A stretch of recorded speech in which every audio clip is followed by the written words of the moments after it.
I'm going to show you how you can get paid hourly as a DoorDash driver. Now, on your DoorDash menu here, you just want to tap on Earn by Time. Now, let's just zoom in here a little bit.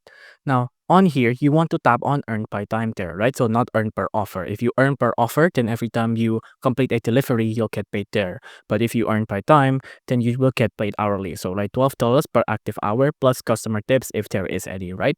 So, instead of Earn per offer, you want to tap on Earn by Time, the one I'm pointing on the arrow right now. Now, once you tap on that, you just want to tap on Cash Now to start your session. Now, be mindful that you might also need to tap on this, right? See, this is what it will look like. Cash along the way, things like these. This is what the menu will look like.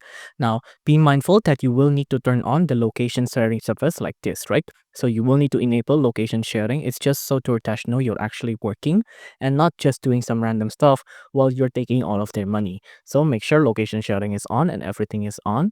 And then after that, you're good to go. You should be able to get paid hourly by DoorDash by this method right now.